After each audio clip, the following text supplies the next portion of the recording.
Welcome and welcome back, everybody, to the OK Grognard Show. It is Monday, March 22nd, 2021, 10 a.m. Central, in beautiful Lake Geneva, Wisconsin. Final event ideas for Gary Con XIII. Coming up this weekend, March 25th to 28th, Thursday, Friday, Saturday, Sunday. Ethereal Gary Con. It's a virtual convention. You can find it on Tabletop Events under Gary Con XIII. Pretty easy to find if you're looking for it. I'll make sure there's a link in the description and the show notes and whatever you want to call them. There is the possibility. Yeah, let me just do that there and jump that there. And then we'll pop that over there. I think that's the way to go.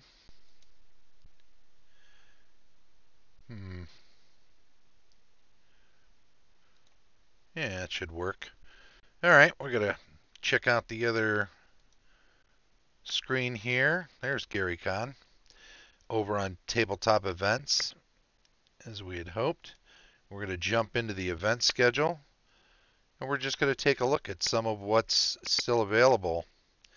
Over here, the Get button shows you very quickly if something is available or not. I mean, you can check the numbers out on the right.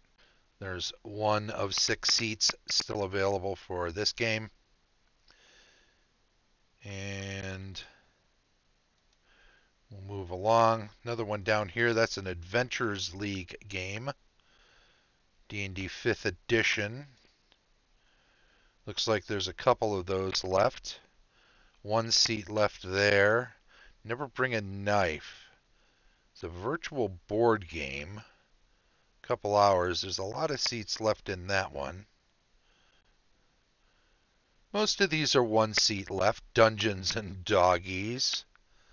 That's a thing. Okay. Golf. Virtual card game. Alright. Legio 5. This is, let's see. Just do that. Brian. Very good DM. Very good friend. Long time Gary Con goer. 2nd edition of Astonishing Swordsmen and Sorcerers of Hyperborea. Some good people already in that one. If you want to check that out, I would suggest that's a good idea. Guaranteed good time. Shrine of the Cobalt King. Let's have a look over there, see what that's all about. That's a 5e game there.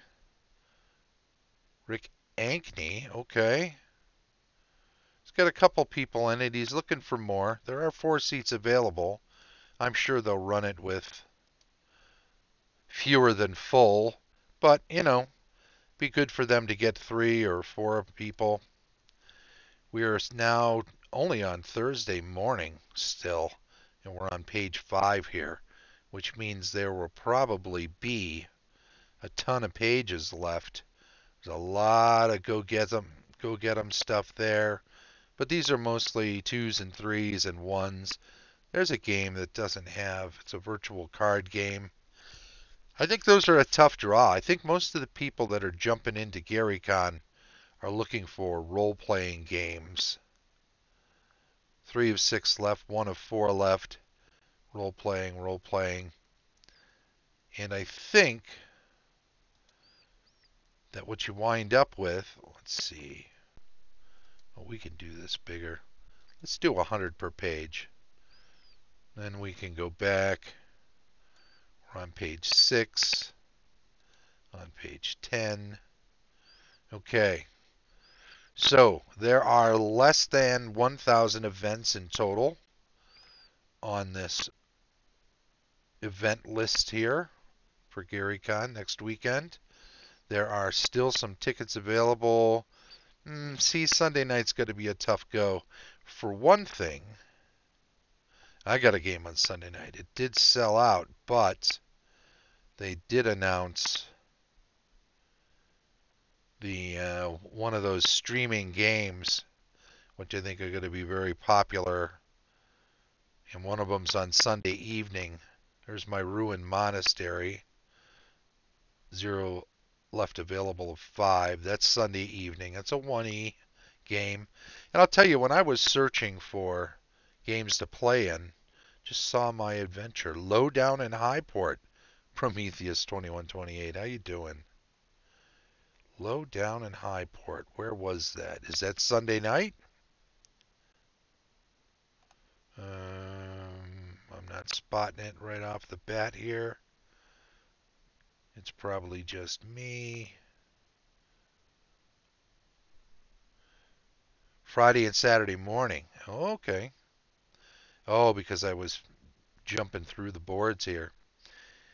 So there's quite a bit left for Sunday. We're in the afternoon, late afternoon now. There's a Chainmail game. Virtual streaming schedule. Fate of the Norns Room. Is that Mike Mornard's? Oh. Brandon Urrutia? If I'm pronouncing that correctly, I hope I am. Oh, Shiloh Weidman. Great map maker is in this game already. Cyric Carlin, who's in a couple of my games, or rather, I think in one or two of my games, and then I'm in one or two other games that Cyric is also in. So obviously an old school fan, getting a little chainmail under their belt. 4 o'clock on Sunday, 1 hour. So it's almost like a demo style game, really. I don't think you get a full game of chainmail in an hour. Recus Maximus. Oh, quite a few seats left in that. That's the online version of Circus Maximus, the chariot race game, which is such a big deal at physical Gary Con. I mean, it's huge. There are people, long waiting lists for the chance that somebody might drop. There is so much DCC, so many DCC games, Virtual Adventurers League, so many Adventurers League games, just huge swaths of role-playing here. This is all day Sunday. We're in early Sunday afternoon at this point. 4 of 6, yeah, there's quite a few left on that one. How to stream your tabletop games Q&A on Discord. That's kind of neat. Sunday at 1. If you're into watching those games and you run a game, then check out Tony Sloan's panel, virtual panel Sunday at 1 o'clock. It's a couple hours. Be talking about, it's already got quite a few people in it, so it's definitely going to happen. Talking about how to stream your games. So that's useful. Like I say, if you like that sort of thing to watch and you run games online, then maybe you will like that sort of thing to also run. So check that out. How we doing here? Ooh, there's that boss thing. 3 of 6 left for that. So art and illustration for tabletop games. That's another panel. Let's have a look who's in it. Oh, Charles Zurbach's moderating that. Boy, there's no greater friend of Gary Con as an artist than Charles Zurbach. I mean, let's not. That is to say, he's as gung-ho about Gary Con as anyone who's an artist or otherwise, actually. So, he fits right in with the Easleys and Diesels and the rest of the gang. Talking Gaxmore. Gygax and Fadden. Alyssa Faden. Sorry, I got to pronounce that correctly. I asked her once, and she did tell me it's Alyssa Faden. Great map maker. Check that out one of these times. Flashpoint. Oh, what a shame. 6 of 6 left for that one. Well, Dawn Patrol's happening. There's a lot of people. I'll tell you what, there are so many events. I guess it's better to have too many than not enough. Caverns of the Frost Giant. What do we got here? I got to see what. I did not see that before, so I don't think it's a 1E game. Nope, it's 5th edition. Okay, they're using that new book probably. Rick Ankney again. There you go. Could be cool though. Doing the Frost Giant stuff updated to 5th edition. What is DCC? Dungeon Crawl Classics. That is the Goodman Games crazy chaotic RPG based loosely on the world's most populated role-playing game. It's very deadly.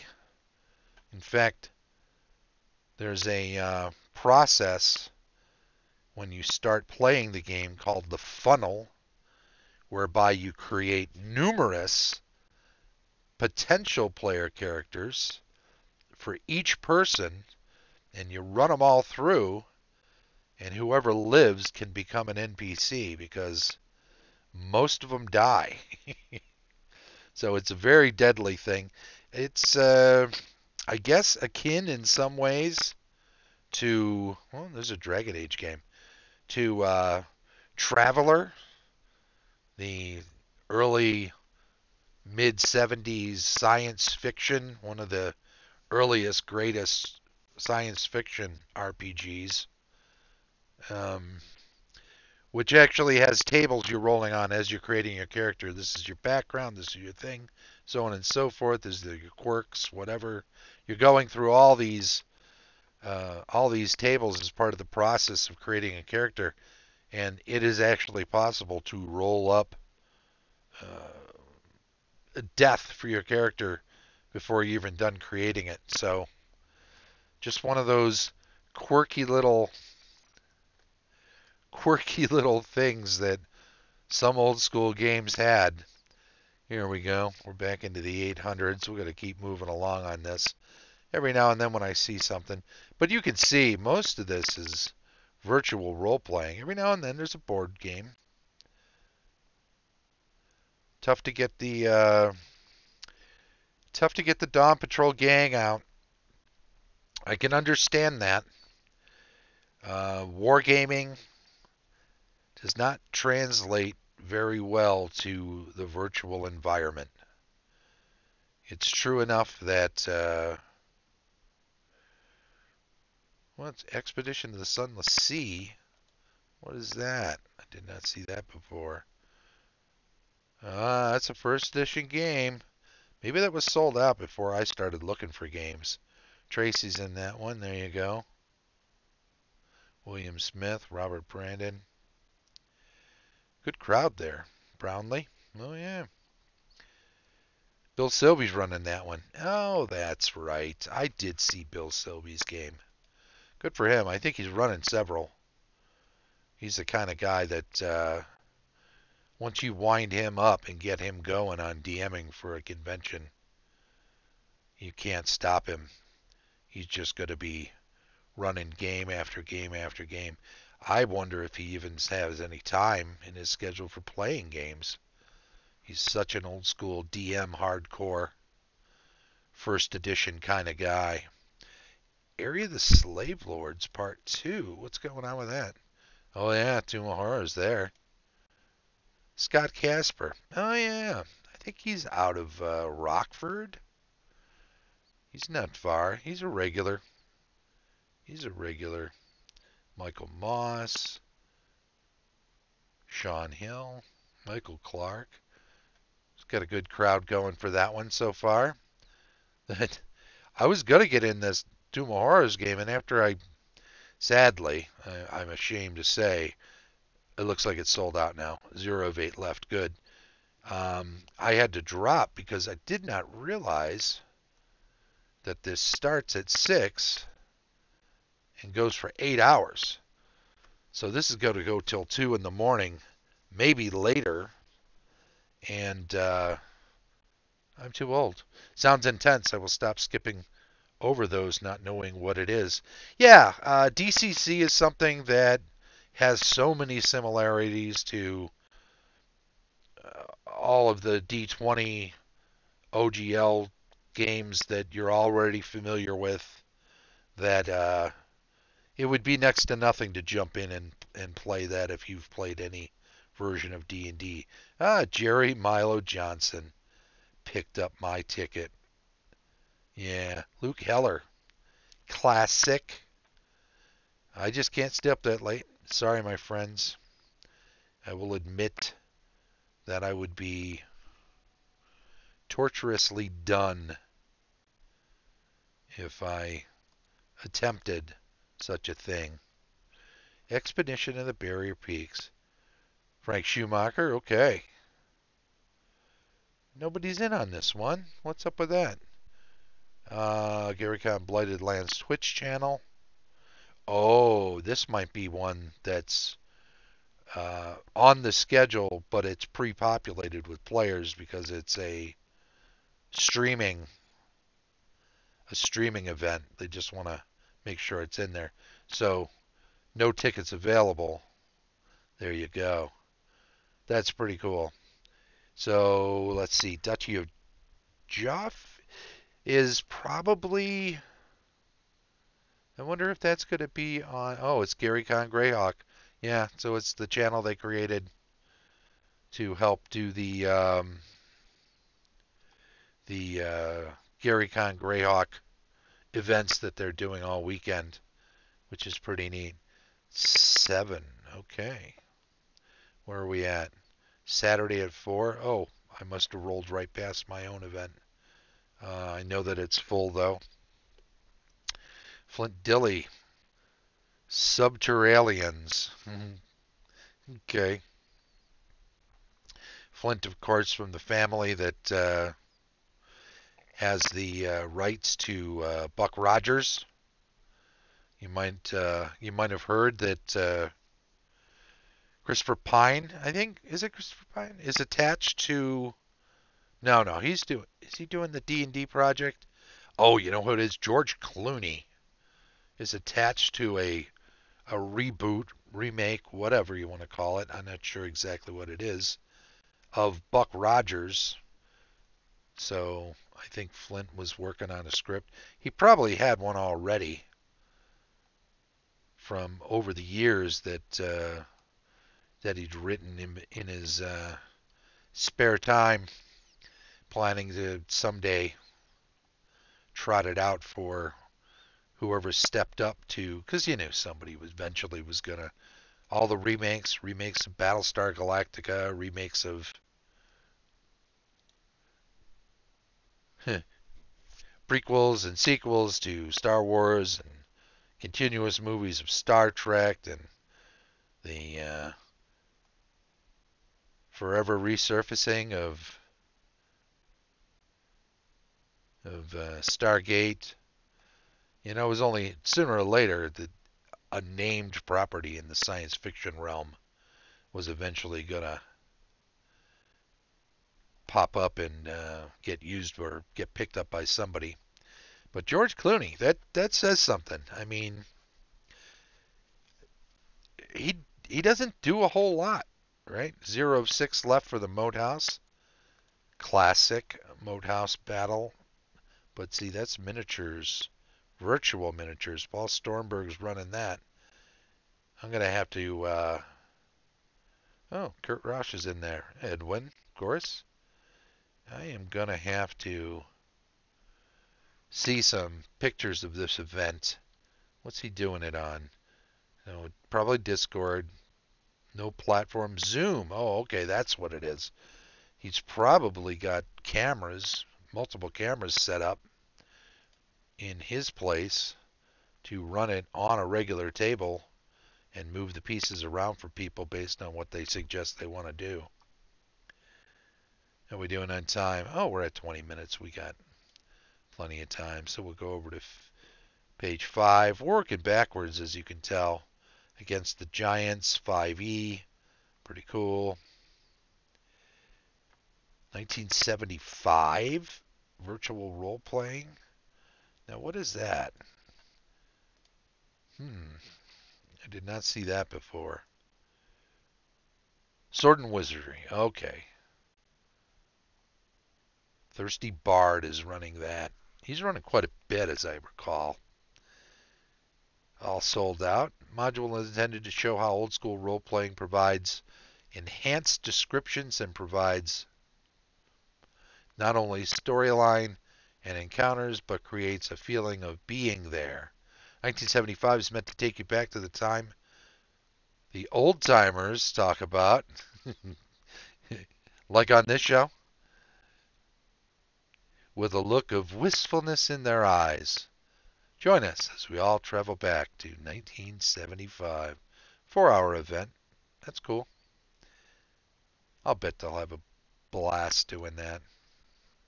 Let's see what else we got here. So as you can see, there's lots of gets available. So if you're looking to jump in on Gary Con this weekend, if you find that you are going to have time, you'd been putting off joining up because you weren't sure if you'd have the time, well, I guarantee you there is plenty, particularly role-playing games, particularly 5th edition, to sign up for. So do yourself a favor. Castles and Crusades. Steve Chenault is running his own system. That's so cool. 7 p.m. on Friday. Actually, this was the one I got in because it starts at 7 and goes through 8 hours till 3 in the morning. I wondered about that 2 o'clock. So he's running it twice. It's slightly different times, and that one actually goes later, which is not good. Module from Cobalt Press, 1975. Is that right? Cobalt Press did a sword and wizardry adventure? Is that what you're telling me? 2128. Chatter 2128. Prometheus. That's pretty neat. I had thought Cobalt, well, their setting is Midgard. That doesn't mean they can't use other systems or create stuff for other systems. Empire of the Petal Throne, classic. That one sold out, though. That was another early game, William J. Hoyt. There's a fellow who's been around since the beginning, practically speaking. He'll be running that setting. Oh, look at this. Birthright, Child of the Gorgon. So, Birthright, 1 of 6 left. They're running this in 2nd edition. Oh, it's Matthew Archibald. He's my partner in crime when it comes to Divine Right, which we're playing on Thursday night. After not doing it last year, because there wasn't time for me to make the transition to online with something. When I didn't know how to use the software, well, he came at me in the fall and said, you can use Vassal. We should give it a go. Maybe it was Frog God. Yeah, you know what? That sounds more likely that it was Frog God doing that 1975 thing.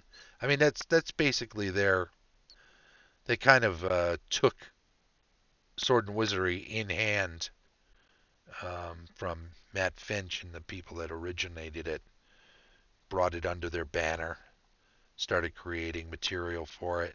And of course, other rule sets for Sword and Wizardry Light, and then somebody else did a white box version, which makes it takes basic D&D or takes it back to the original D&D from Sword and Wizardry. I think is meant to, much like Osric mimics first edition. I think Sword and Wizardry embraces basic D&D. Post Holmes, though, I believe. I believe it's more the Menser um, version of basic from that time period. Battling Spaceships. Tom Wham is running a number of his games. He's got no seats left. 0 for 3. Tom Wham. Let's see what else he's got going. 0 for 4, 0 for 3. Oh, he's running 2 Battling Spaceships and a Moose Quest. All sold out, though. So good for him. He's got people jumping into his games already. Midgard, that's the Cobalt Press setting that we had just talked about. Is it also a rule set? No, this is for 5th edition. Good, good, good. A couple of seats left in that. Well, I'll tell you, that Midgard setting from Cobalt Press is very, very detailed. Very interesting. And well worth jumping in on. Thanks, Prometheus, for confirmation on that. Let's see here. Elfland, Gold Rush Graveyard, Flashpoint. Yeah, see, the board games are a tough sell this year because there are some good ones that aren't getting folks in on them. Friday, I think I'm in on this one here. Zyntech, am I pronouncing it right? Eli Elder is running it. Yeah, there I am. Who else has jumped in on this? I recognize a couple of these names. Good. That'll be nice. This is a first edition game. Golf. Low down at Highport. There you go. 4 of 8 left. Don't they know? Don't they know? Dwayne Hewitt. There you go. Space. Oh, you're using Fantasy Grounds with Discord. A D&D 2nd edition.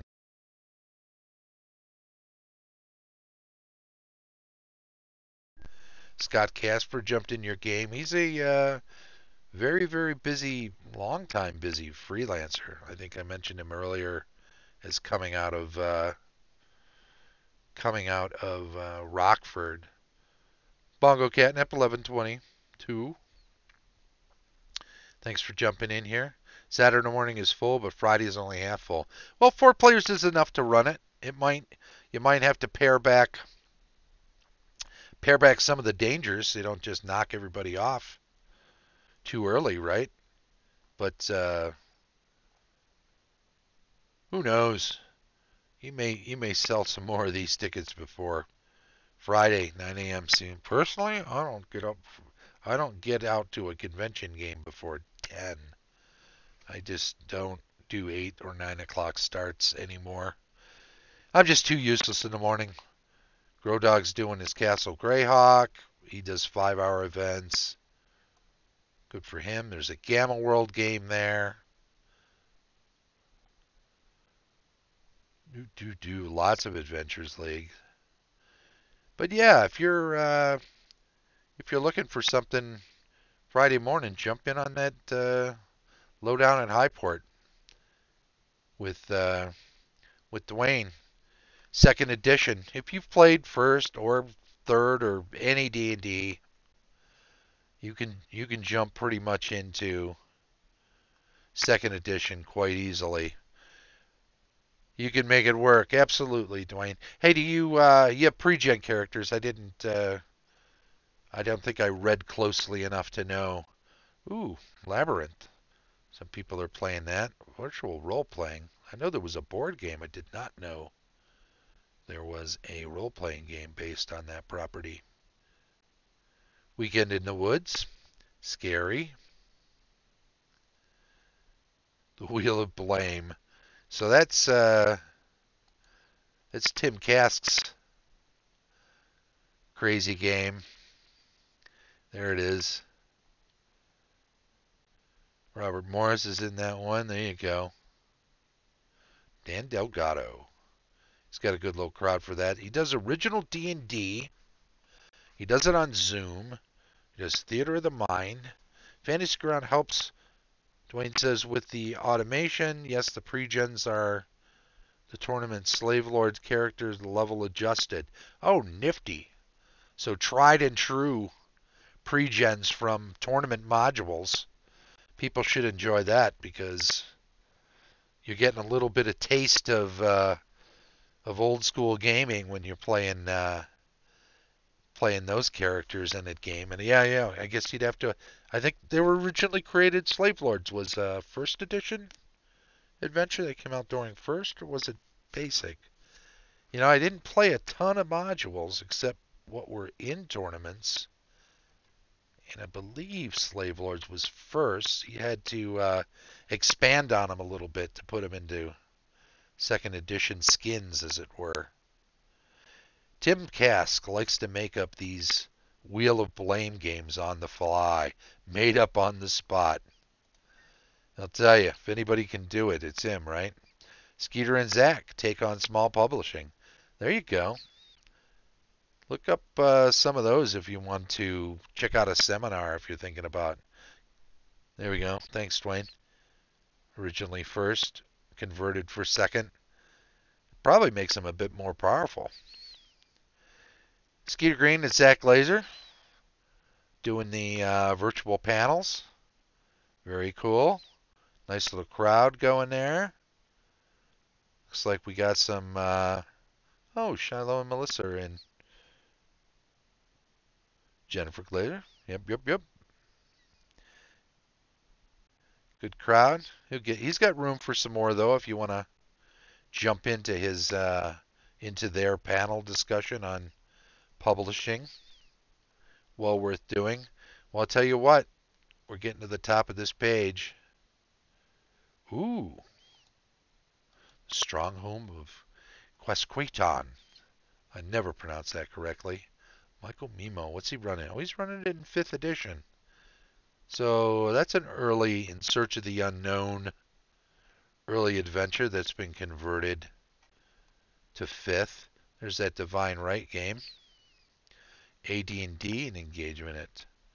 Obviously, when I put my games in, I'm hoping that the times when I haven't scheduled myself, there'll be games that I'm interested in playing. And let's face it, you can play anything, but I like to try to get some first edition games in when I go to these conventions, virtual or physical. I would do more wargaming if it were physical, but the format doesn't translate well, in my opinion, to online gaming, and I get why people who love to paint miniatures, create their armies from those painted miniatures, and bring those to a table to play. I can fully understand why that leaves some people cold when they say, well, we're going virtual. Well, how do I bring my army? And let's face it, a lot of wargamers are a bit older, so you don't expect them to be super great at getting up on the technology, right? To translating from making the adjustment from physical to virtual. Well, we've gone a few minutes over, so I am going to rush my way out of here. I want to thank everybody for coming in today and jumping into the chat. If you're here on Twitch and you haven't already, please do follow the channel. If you catch up with us on YouTube, you can subscribe over there. Give us a thumbs up to any videos you watch and enjoy, and please do, when you subscribe, click the little bell thing to make sure you're getting notifications. Feel free to make some comments if you've got some constructive criticism or you want to dive into the conversation. This was a some final event ideas for Gary Con XIII this weekend, Thursday through Sunday, 25th through 28th of March. Today is Monday, March 22nd, 2021, 10 a.m. Central, beautiful Lake Geneva, Wisconsin.